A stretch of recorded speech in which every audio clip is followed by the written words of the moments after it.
은혜 나누겠습니다. 여러분 18절부터 보았죠? 미움을 감추는 자 이렇게 얘기하고 있습니다. 그런데 미움을 감췄다라고만 본다면 이거 참 좋은 것 같은데 18절 후반절에 보면 이 사람에 대해서 이렇게 말하고 있습니다. 그러니까 두 가지 다 얘기를 했는데 미움을 감추는 자, 거짓된 입술을 가진 자, 중상하는 자는 미련한 자이니라 이런 거. 그러니까 거짓된 입술과 중상하는 자는 미련한 자가 맞을 것 같은데 미움을 감추는 것은 그 좋은 거 아닙니까? 라고 반문할 수 있는 그런 뉘앙스가 있죠. 미움을 감추는 거 좋잖아요.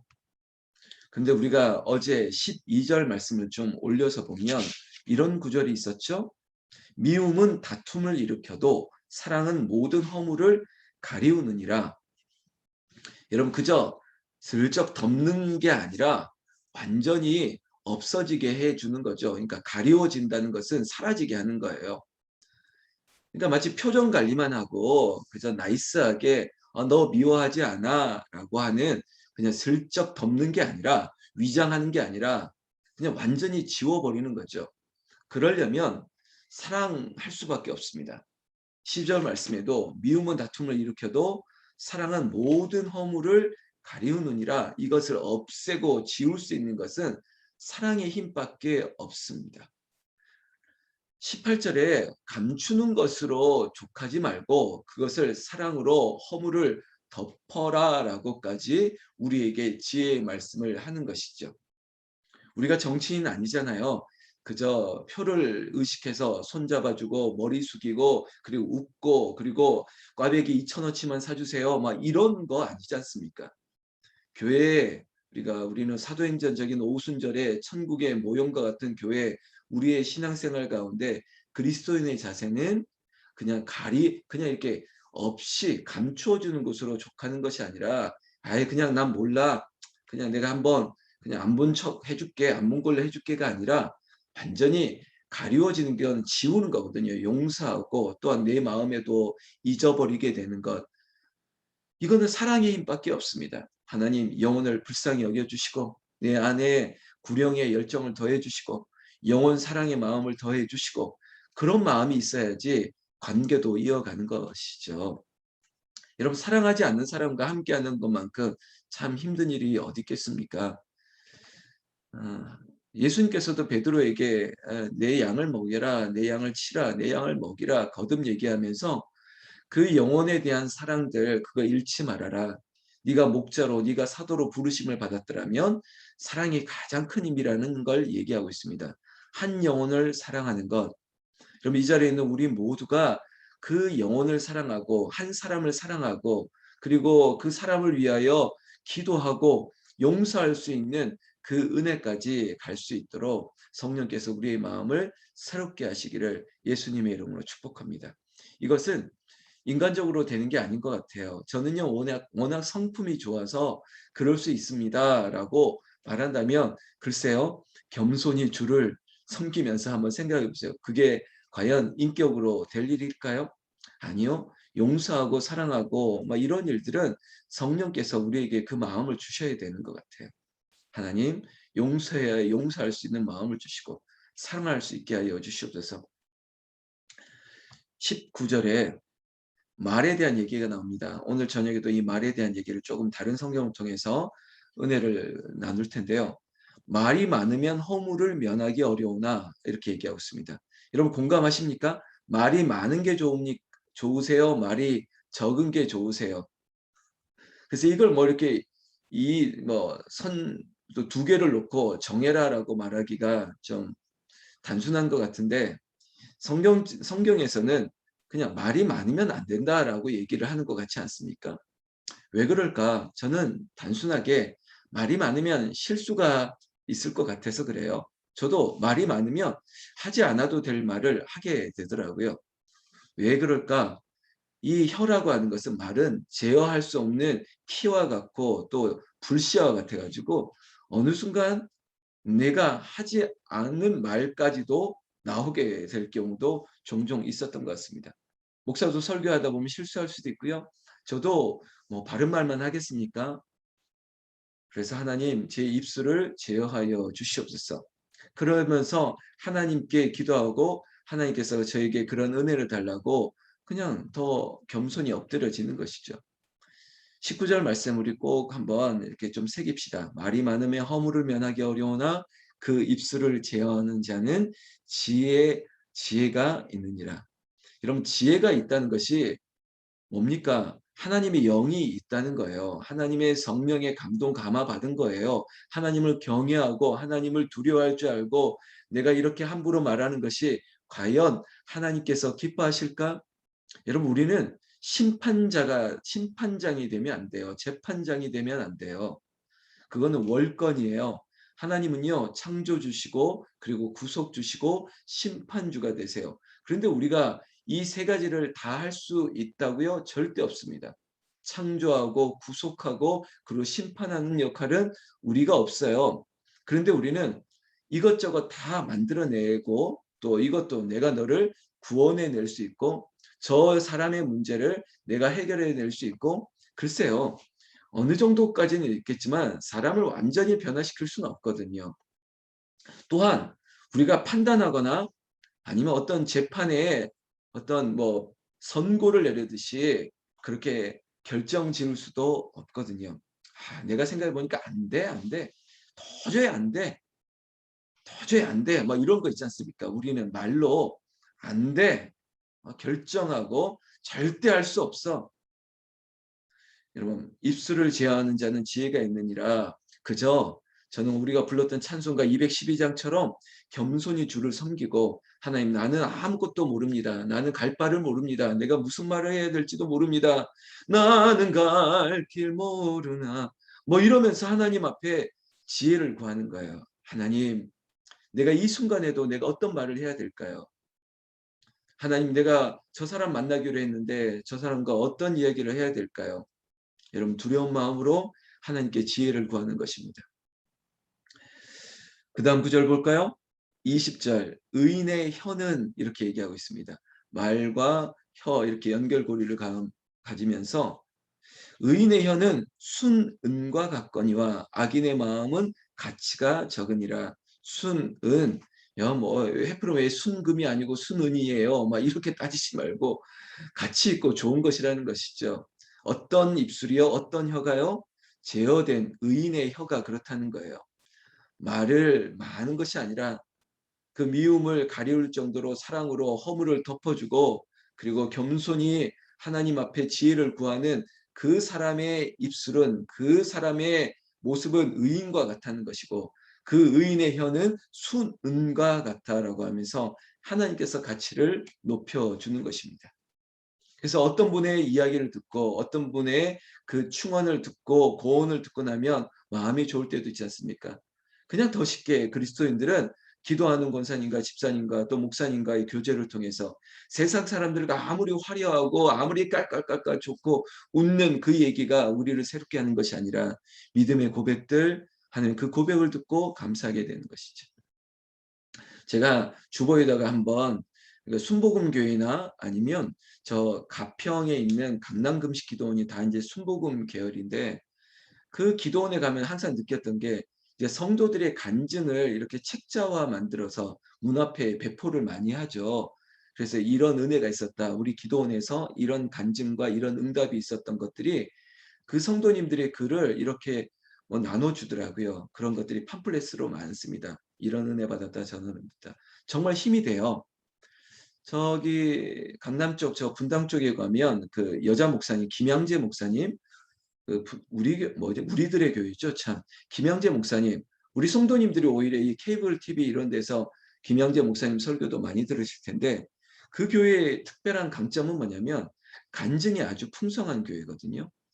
그러니까 예배 시간도 길고 또 워낙 또 여성 목사님이다 보니까 감수성도 예민하신 것 같고 눈물도 많으시고 이야기도 많으시고 그리고 성도들에게도 많은 간증을 또 요청하기도 합니다. 좋은 것 같아요. 좋은 것 같아요. 그런데 그 간증해 주는 그 힘이 있는데 저도 어제 우리 성도님들의 간증을 들을 때마다 제가 힘이 나고 또 저도 은혜가 되고 또 조금 더 내가 분발해야겠다라는 동력을 주시게 되는데 한 집사님이 어제는 이런 문자가 왔습니다. 목사님, 저를 새롭게 하고 있습니다.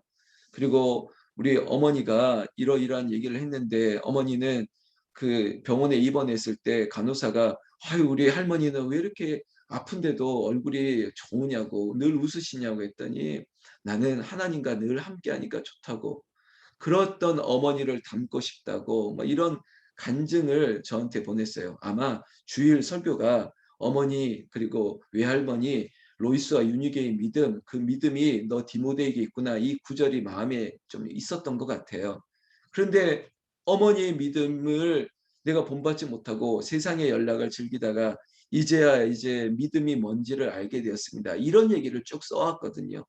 그러면서 저도 어머니의 믿음을 담고 싶습니다. 그렇게 살아보겠습니다. 이런 간증처럼 저에게 긴 장문의 문자를 보내왔는데 제가 이분의 이름을 말하면 또 그분을 이렇게 또 볼 것 같아서 남자분이신데 감동받았습니다. 야, 이렇게 스스로의 변화들에 대해서 하나님의 은혜인 것이구나라고 이렇게 간증을 또 고백을 할 때 그 고백의 능력은 하나님이 그를 더 새롭게 할 뿐만 아니라 그 주변을 변화시키는 거죠. 그 간증에는 그게 있어요. 아내가 저를 새롭게 봅니다. 우리 아들들이 아빠를 이제는 더 새롭게 보는 것 같습니다. 집안의 분위기가 새로워진 것 같아요. 이런 거죠. 짧은 시간 안에 하나님께서 이런 변화들을 개인의 변화, 자신의 변화, 주변의 변화, 가족들의 인정함들 그거 여러분 내가 변했다고 변한 거 아니거든요. 주변에서 당신 많이 변했어. 이렇게 말해주는 게 진짜 변한 거예요. 목사도 우리 장로님 정말 많이 변하신 것 같아요. 우리 양 권사님 보니까 정말 변하신 것 같아요. 이런 고백들, 이러한 인정함들이 있기를 바라는 것이죠. 22절에 이렇게 되어 있습니다. 여호와께서 주시는 복, 여호와께 주시는 복은 사람을 부하게 하고 근심을 겸하여 주지 아니하시느니라.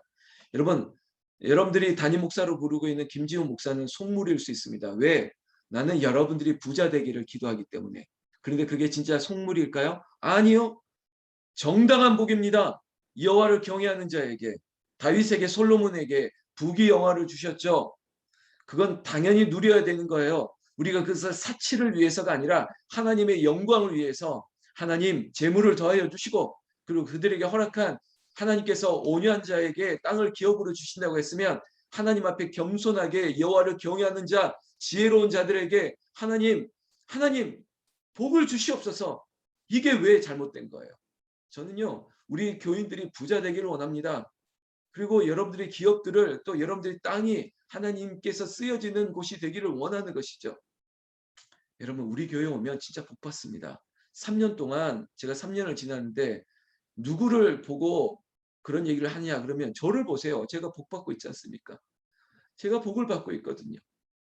여러분 우리 교회 모든 성도님들에게 놀라운 복이 나에게도 이런 복이 임할까라고 하는 전무후무한 축복이 기도하는 우리 홍은절교회 성도들에게 임하기를 나는 예수님의 이름으로 축원합니다. 오늘 22절의 말씀 여호와께서 주시는 복은 사람을 부하게 하고 근심을 겸하여 주지 아니하시느니라. 여러분 근심이 없는 복 여러분 이건 정직한 자에게 주시는 복이에요. 여러분 도둑질한 돈으로 11조를 하겠습니까? 불의한 것으로 하나님께 영광을 돌리겠습니까? 제가 이거는 짧게 얘기할까요? 어떤 한국교회 큰 교회가 있는데요. 사실은 어떤 군수 사업이라고 아시죠? 방위 사업. 아주 그런 이거는 아주 어떤 독점 기업이기도 한데 경쟁사도 없거든요. 근데 이건 좀 지난 얘기예요. 근데 이 분이 예수를 얼마 믿지 않고 어떤 교회에 찾아갔습니다. 그리고 그런 얘기를 한 거예요. 내가 이 교회에 100단위의 이런 기부 헌금을 하고 싶은데 얼마나 좋았겠습니까? 근데 그 금액을 뭐라고 얘기하냐면 이제 비자금 같은 명목이었어요. 이것들을 이걸 기부금을 해주는데 내가 100억을 줬으면 그러나 기록은 100억을 하더라도 50억만 주되 나중에 또 50억을 줄게요. 뭐 이러면서 아주 이상하게 접근을 하기 시작했던 거예요. 근데 세금을 면하기 위한 방법이기도 했고 그는 군수 사업을 통해서 이상한 경로로 들어왔던 돈을 피하기 위한 경로로 그렇게 접근했던 거죠. 그리고 교회 입장에서는 굉장히 매력적인 접근이었는데 그게 그 사람에게도 또 교회에게도 큰 충격 그리고 더 정말 세상에 한번 알려진 적이 있었는데 여러분 이런 일들을 통해서 실족하게 되는 것이죠. 보네포 목사님과 그리고 유럽에 있는 독일교회 목사님들이 그랬습니다. 훔친 돈으로 헌금을 하려느냐? 그럴 수 없다고 하는 것이죠. 여러분 많고 적음을 떠나서 정직한 자의 형통 하나님 앞에 정직해야 되는 것이고요. 내가 많고 적음의 문제가 아니라 기쁨과 즐거움을 하는 것이죠. 그래서 우리에게 주시는 복도 하나님 내가 많이 주시면 많이 섬길 수 있는 만큼의 지경이 있다면 하나님께서 많이 주시는 거예요. 좀 우리 선배 목사님들은 예전에 설교할 때 이럴 때 뭐 록펠러 집안의 얘기 이런 얘기 많이 했거든요. 그 집안뿐만 아니라 우리 한국에서도 그런 집안들 많습니다. 하나님께서 복을 주시는 거예요. 알려지지 않더라도 그것이 하나님께서 주시는 복이라고 인정하는 분들이 많아요.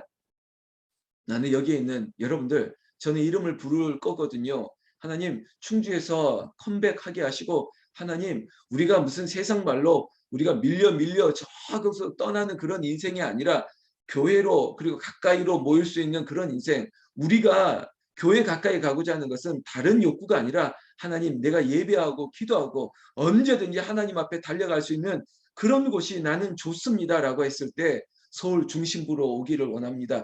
이런 기도가 연결고리가 좋아야 되는 거예요. 하나님 땅값이 저기가 비싸다니까 내가 저기에 가고 싶습니다. 그런 거 말고 하나님 예배하기 위해서 내가 저곳을 가고 싶습니다. 뭐 이런 연결고리로 기도할 때 하나님께서 여호와께서 주시는 복이 여러분들을 근심하지 않게 되는 그런 은혜가 당신들에게 있기를 예수님의 이름으로 축원합니다. 축원합니다. 크게 아멘 하세요. 오늘 여기 있는 여러분들의 가문과 가정과 기업과 모든 일들에 여호와의 복으로 풍성이 넘치기를 부자 되시기를 예수님의 이름으로 축원합니다. 축원합니다. 여러분 아멘 하셨죠? 여러분 부자 되셔야지 저를 가끔 국수라도 사주실 거 아닙니까? 이 쓰는 게 얼마나 재밌는데요. 여러분 그렇게 베풀고 나누는 그런 은혜가 임하기를 바랍니다. 조금 넘어가서 26절에 보면 이 얘기만 하고 오늘 좀 마치고 수요일 저녁에 뵙겠습니다. 게으른 자는 그 부리는 사람에게 마치 이의 식초 같고 눈의 연기 같으니라. 이런 부와 연결되어지는 단어가 사실은 부지런함입니다. 부자 되기 위해서 부지런한 것은 당연한 것이죠. 그러나 그 부지런함도 주변을 함께 깨울 수 있는 부지런함이 되어야 됩니다. 근데 반대되어지는 개념이 게으름이죠. 여러분 육체적인 게으름도 있지만 영적인 게으름도 있습니다. 김남준 목사님 제가 이제 보는 책 중에 그 열린교회라고 우리 교단교회인데 김남준 목사님이라고 유명한 분이 있습니다. 그분이 썼던 책 중에 게으름이라고 하는 책이 있거든요. 그 책을 보면 우리에게 영적인 우리의 신앙생활에 대해서 좀 경각심을 불러주는 이야기들을 말씀을 참 잘하신 분인데 이 김남준 목사님이 특별한 점은 뭐냐면 저는 이제 설교를 한 20분 이내로 줄여가는데 이 열린교회라고 하는 김남준 목사님의 교회는 예배 시간 자체가 1시간 반 이상이 되거든요. 설교가 근 한 50분에서 1시간까지 돼요. 그게 굉장히 긴 설교죠. 그래도 말씀이 좋으니까 듣는 거예요.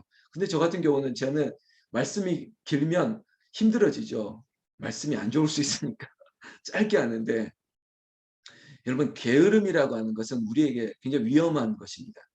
육체적인 것 말고 사업도 마찬가지일지 모르겠지만 저는 잘 모르니까 그런데 영적인 부분에 있어서 게으름은 우리를 자꾸 저 밑바닥 심연으로 끌고 들어갑니다. 새벽을 깨우는 이 기도가 조금은 육체적으로 피로하고 힘들 수 있겠지만 여러분 이 새벽 기도의 영성이 우리를 놀랍게 하고 있습니다. 여러분 잘 모르시나요? 새벽을 깨우는 당신들에게 곧 일어날 변화가 있습니다.